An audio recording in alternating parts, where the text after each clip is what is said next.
not good. It's titled More About Parabolas and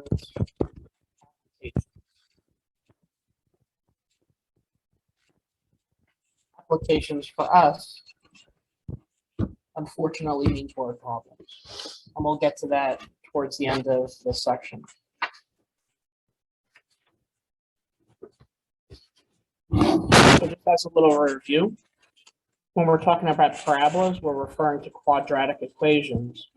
In quadratic equations, we have two different forms. Standard form, which is y is equal to ax squared plus bx plus c. And we also have vertex form. Vertex form, we write y is equal to a times x minus h squared plus k. The way that we go from standard form to vertex form is we complete the square.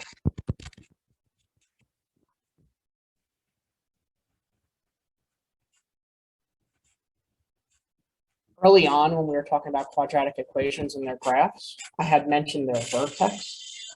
Vertex is the lowest or highest point on a graph. If you're in vertex form, the vertex is just going to be h comma k. You go to the right h and up k, h comma k would be those coordinates.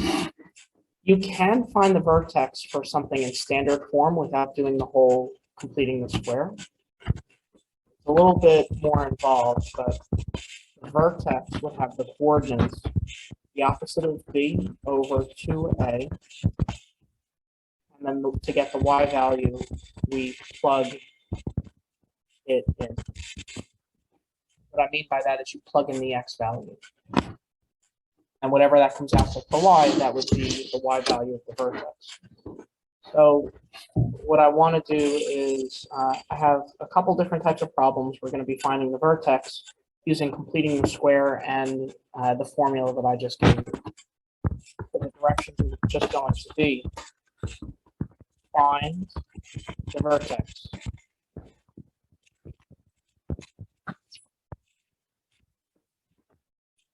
First problem is f of x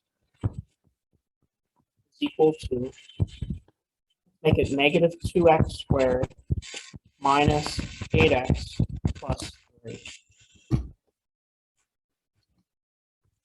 And we're going to do this first problem by completing the square. Remember, when we talked about completing the square, there were 4 steps. You don't have to wait for me. Also, f of x and y are the same thing. So I'm just going to put y here to make it a little bit cleaner. And the first step to complete the square was we get the variables by themselves. After that, we're going to factor out the leading coefficient. So if we're dividing everything by negative 2 here,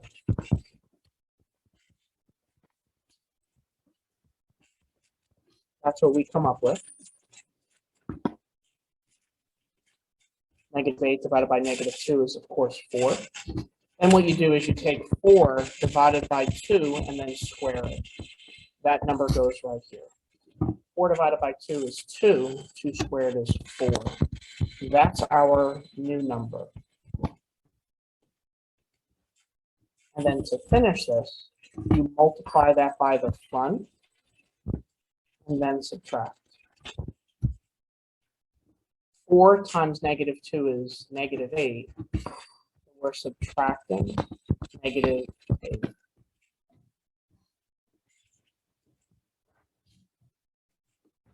It up, let's see what the vertex is. We're going to get y is equal to negative 2 times, remember I told you the shortcut, always factors to be half of this middle number. So that would just be 2 squared, and then 3 plus 8 is 11. We just completed the square to get it in vertex form.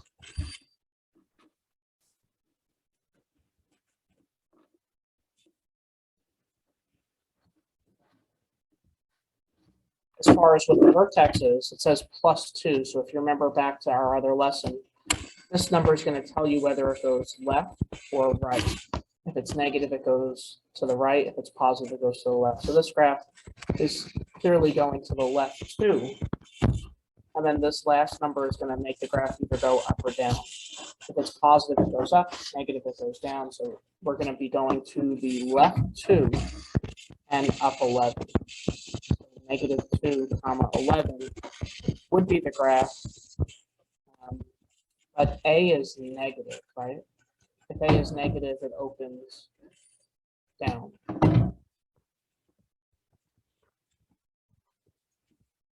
That's what the graph would look like. Question did just ask us to find the vertex, and we did. It was -2, 11.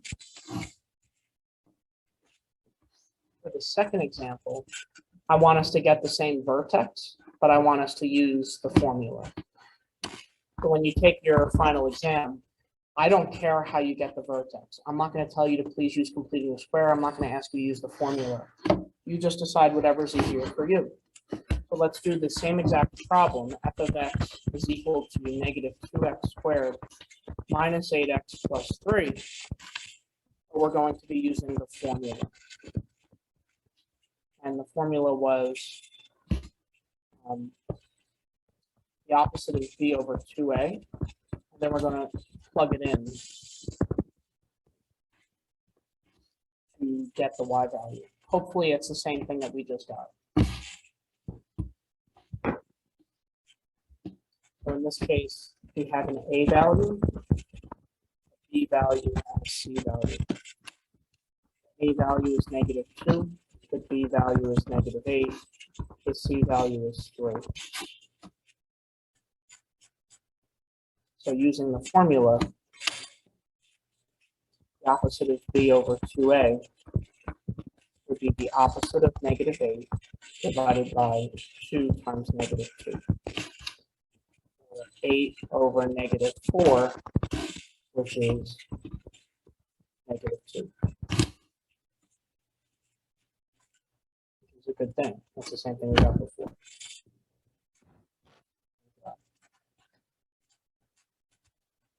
Now, in order to figure out the y value, we just have to plug it in. So we're going to plug this in for all the x's.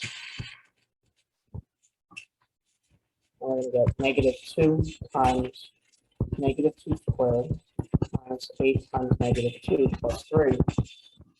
And that comes out to 11. An exact answer.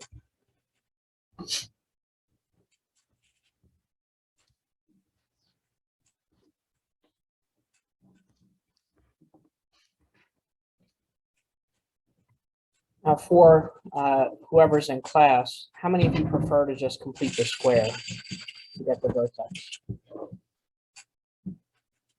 How many of you would rather do the formula? Okay.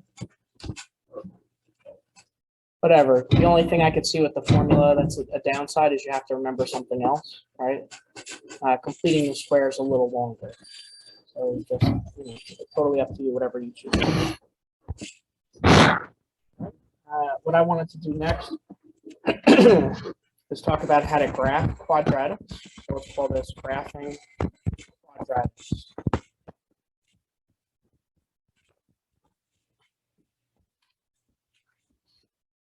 And I'll walk you through what you need to find, and then we'll just do examples with that. First thing I'm going to ask you for is determine if it opens up or down. It opens up if A is positive, it opens down if A is negative. What I'm referring to is either standard form or vertex form, whatever that A value is. If it's positive, it opens up. If it's negative, it opens down. Second thing we're looking for is the vertex. We talked about finding the vertex 2 different ways. We talked about finding the vertex by completing the square. and also by using the formula, the opposite is b over 2a, comma, plugging it in.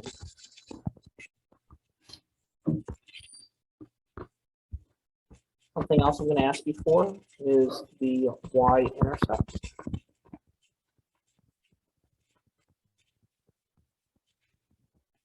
This is just the Y value when we set x equal to 0. We'll see that more in the upcoming problems. That's a really easy thing to find. And then the last thing I'm going to be looking for is for us to find the X-intercepts.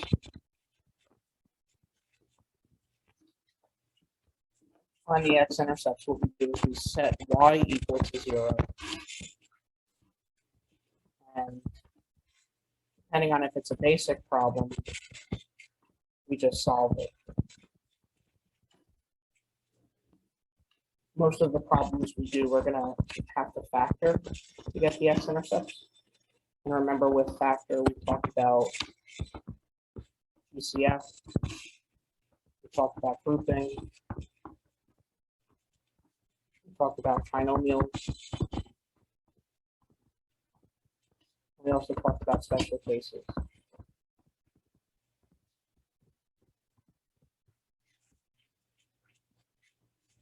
If it doesn't factor, we talked about completing the square. And we also talked about our quadratic formula.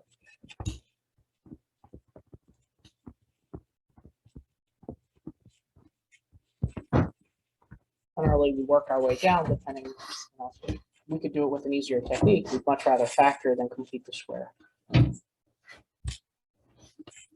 On your final exam, I don't remember seeing completing the square questions. The questions are just solve it. If you want to complete the square, great. If you'd rather use quadratic formula, that's fine too. So go through one problem to finish, just so you know exactly what I'm looking for. So let's say f of x is equal to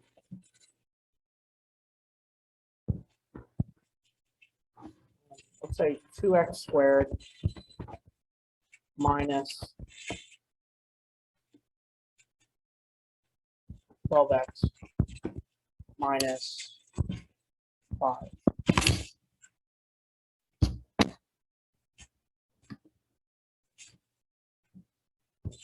Let's get the easy stuff first.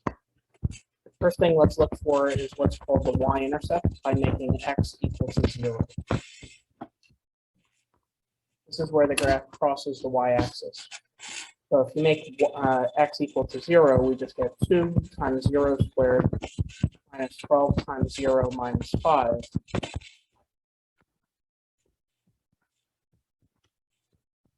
Y-intercept would just be negative 5. So we just start graphing this.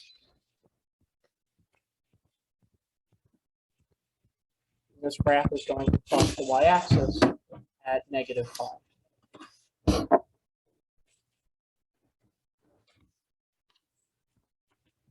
Next step, let's find the vertex.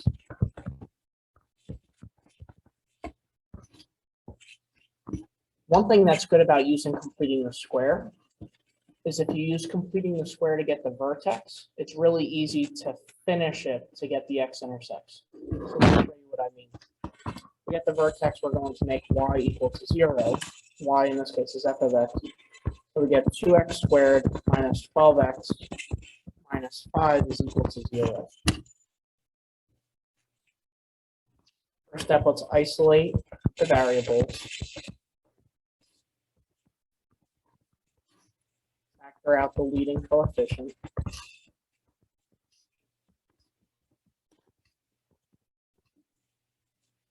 Take half of the middle and square it. Negative 6 divided by 2 is negative 3, squared is 9. Then we're going to take this new number, multiply it by the front, and then subtract it. We're subtracting 18. what we wind up with is 2 times x minus 3 squared minus 23 is equal to 0. This is our equation in vertex form.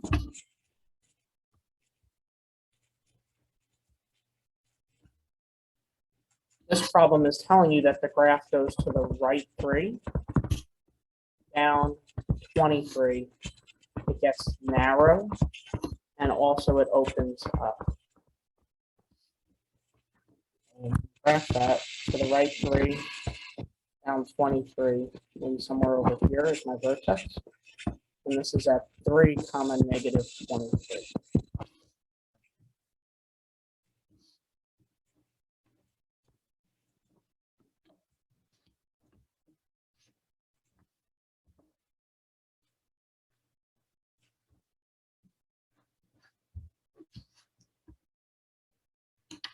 I could also ask you for something called the axis of symmetry.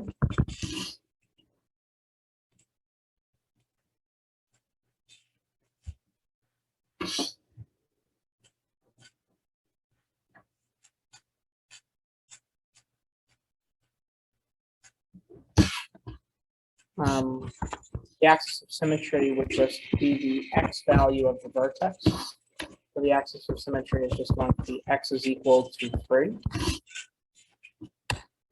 Another way we could find it is to say x is equal to the opposite of b over 2a. You get 3 either way.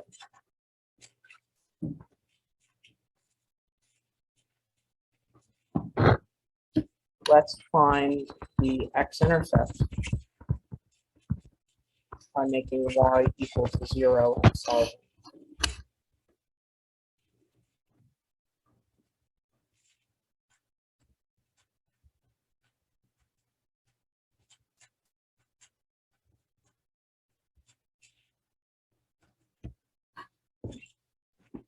So what I'm actually going to do is I'm going to take what we completed the square with and just solve it. So 2 times x minus 3 squared minus 23 is equal to 0.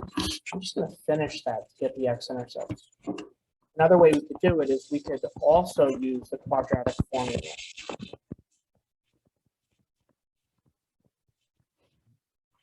We'll get the same answer, but because we already completed the square, you might as well just finish it by bringing the 23 on the other side.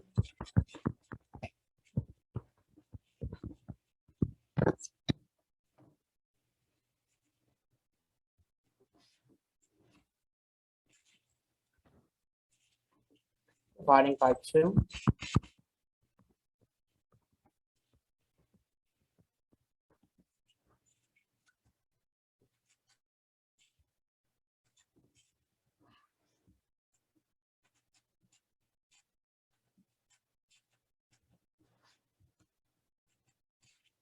At this stage, we would take the square root out of both sides. This turns into absolute value.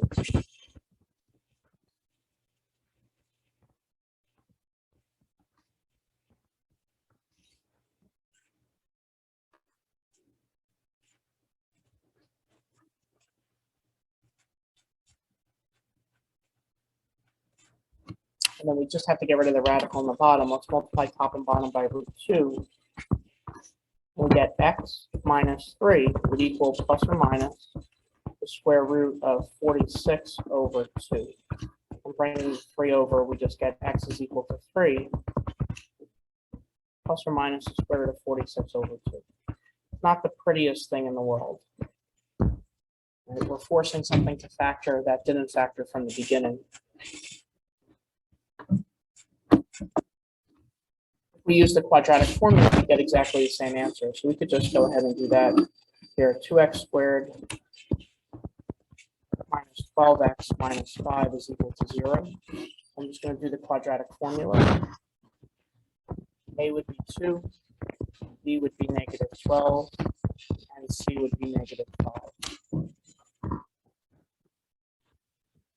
X would equal the opposite of B, plus or minus the square root of B squared minus 4AC, all divided by 2A.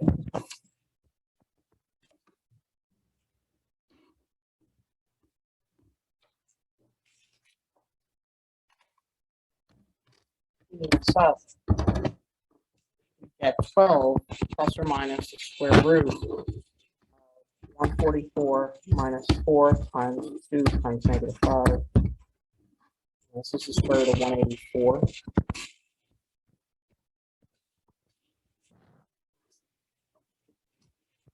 Just simplify the square root of 184.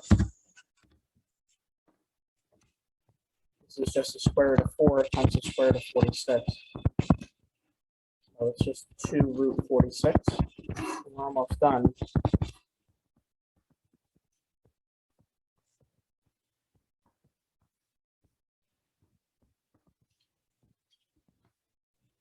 To get the same answer that we got before, we could factor out a 2 from the top.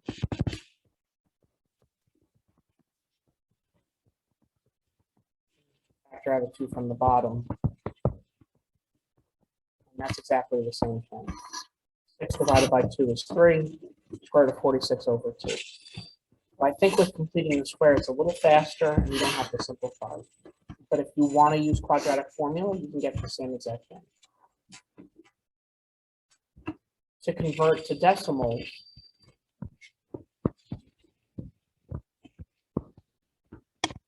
you'd get those two x values for the x-intercepts. It's fine if you just leave your answer like one of these two. You don't have to actually convert them to decimals, but you can if you wanted to. When I'm grading this, I'm looking for the square root of 46. I want to see the exact value somewhere on your test.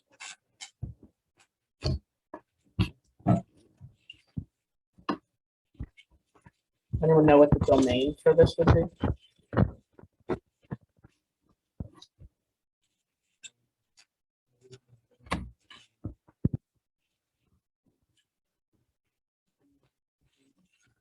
Almost. It would actually be negative infinity or positive infinity.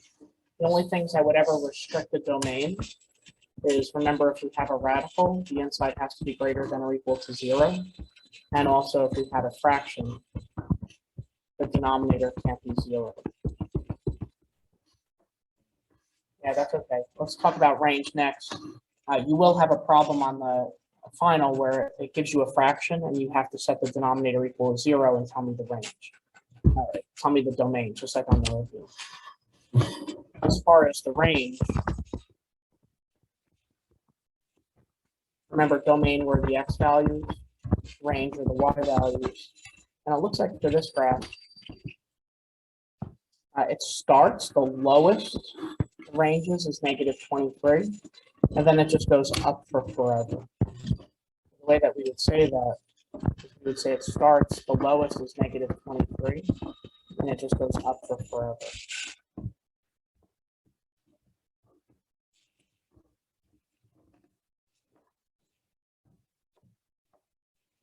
That's an entire page on the final. I mean, it's not long, but it's obviously I'm asking for quite a few things. So that's it.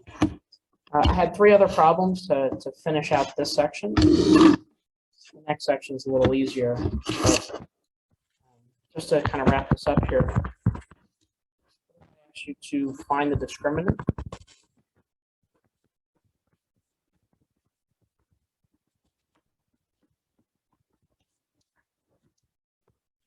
And state number and nature of root expression.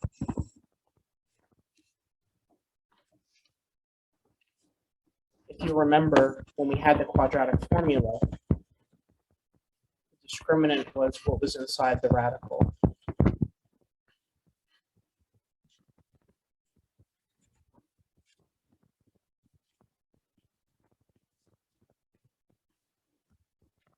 And that's just b squared minus 4ac. We did talk about this in class. Just as a little review, if inside the radical is less than 0, there's 2 complex roots, which just means the graph never crosses the x-axis. It would look something like this or like this. If the discriminant is equal to 0, there's just one real root. All this means is the graph touches the x-axis in one place. We also talked about if inside the radical is positive and it's greater than 0, there's two real roots. Graph's either going to look like this or like this.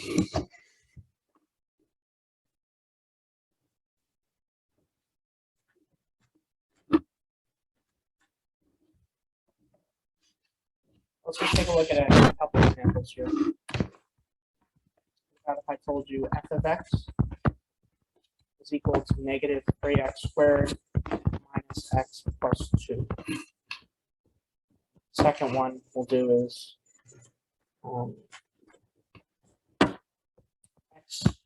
say f of x is equal to x squared minus x plus 1. So we'll do those two examples.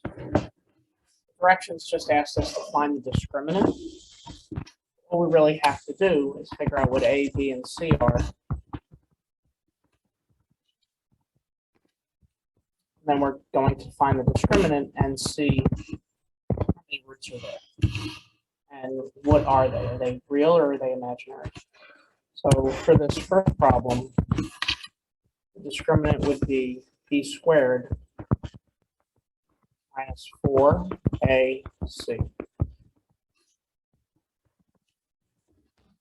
Remember, this is always what's inside the radical with quadratic formula. So negative 1 squared minus 4 times negative 3 times 2. I'm getting is 25.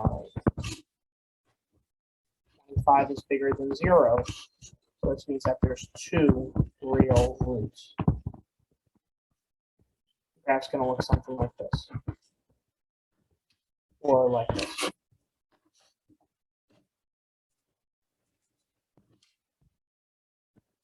For the second problem, the discriminant would be b squared minus 4ac,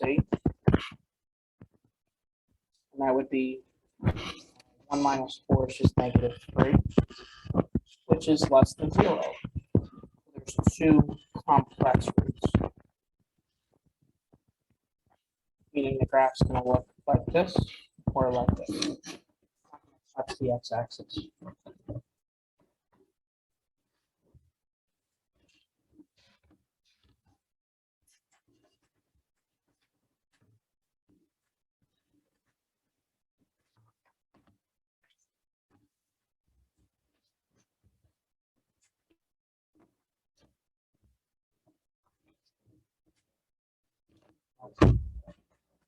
Yeah, you have to know that. There are no formulas on this. It's not up to me. That's a departmental call. Take good care of you guys, but I'm not giving you that. All right, so let's go ahead and finish with word problems. All right, there's two of them. One of them says find the maximum area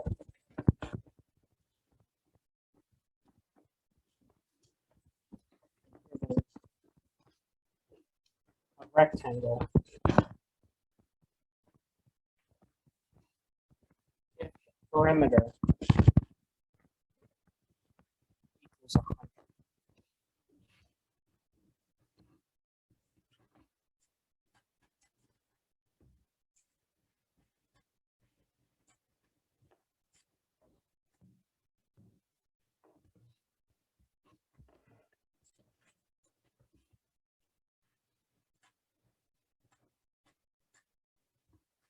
So the way this problem is it assumes that there's a fence. So we have a house on this side, and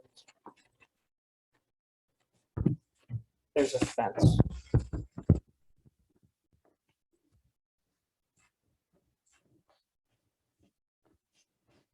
Not quite a full rectangle, but if we know the perimeter would be whatever this is, plus whatever this is, those are the same. And then whatever this length is.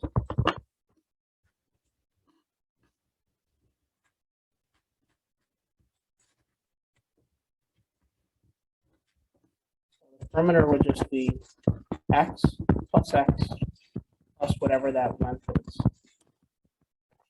Or 100 is equal to 2x plus the length.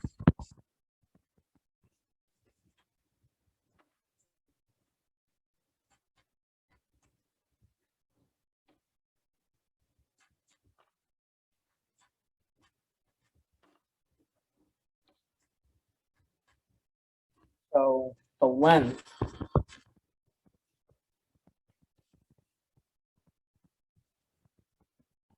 would be 100 minus 2x.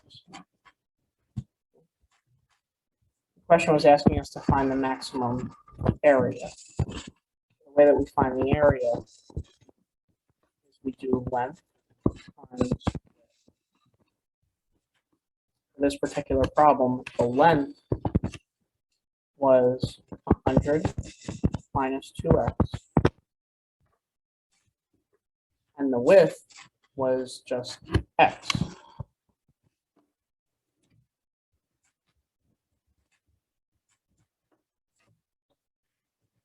This is a formula for the area.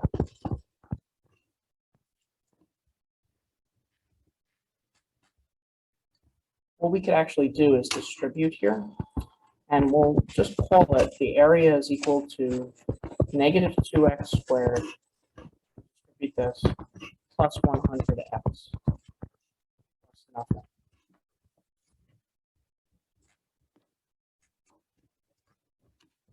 That's the equation for area. And it looks like it's an upside down parabola.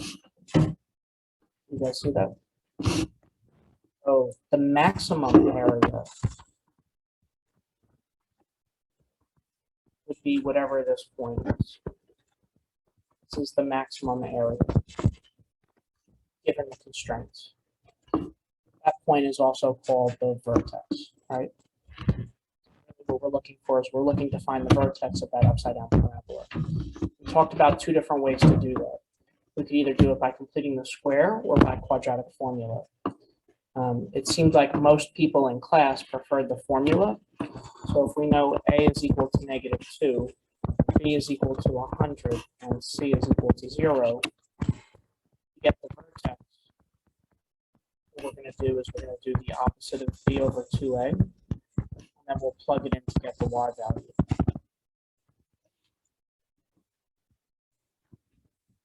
The opposite of 100 divided by 2 times negative 2 is 100 over negative 100 over negative 4, which is just 25. The x value will be 25. We want to find the maximum area. The maximum area we would get by plugging that in. We're going to plug in 25 for the x's. So negative 2 times 25 squared plus 100 times 25 would be our maximum area.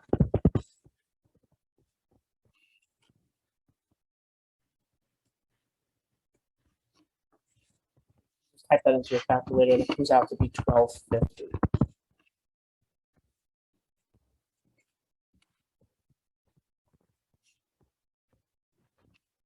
That would be the maximum area of this fenced-in region.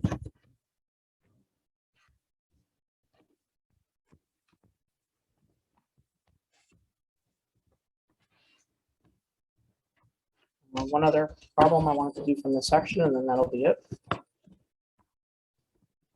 Make sure you take a look at the word problems. Like I told you, I'll post solutions just in case you get stuck. But you know, that's something I can imagine people get hung up on. So the more you practice, the easier it'll be. Last example from this section says a rocket is launched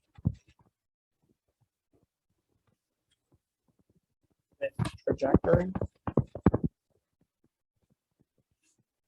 S of t is equal to negative 16t squared plus 208t. Really what this means is a rocket takes off and it kind of goes like this. SpaceX or something. Find the maximum height.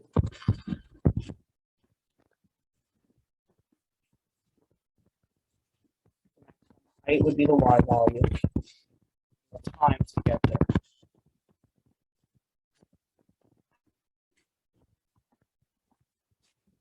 There would be the x, or in this case we have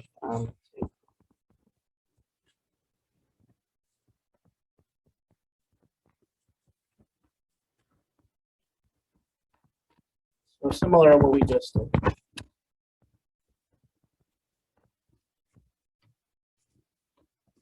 think using the formula was the fastest way. So again, the vertex using our formula would be the opposite of b over 2a. Whatever we get if we plug it in. This is going to give us the time.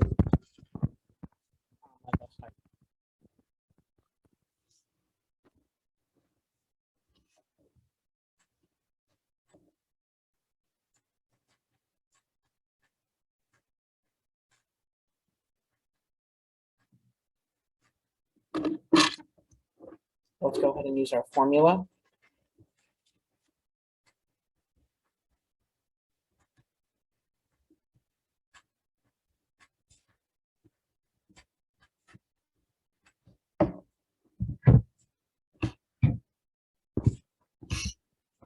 So if we're going to use our formula S of t, negative 16t squared plus 208t, looks like our a value would be negative 16, our b value would be 208, and we do not have a c value. We don't need it either. So let's go ahead and plug it in. Opposite of b divided by 2a. I'm going to plug in.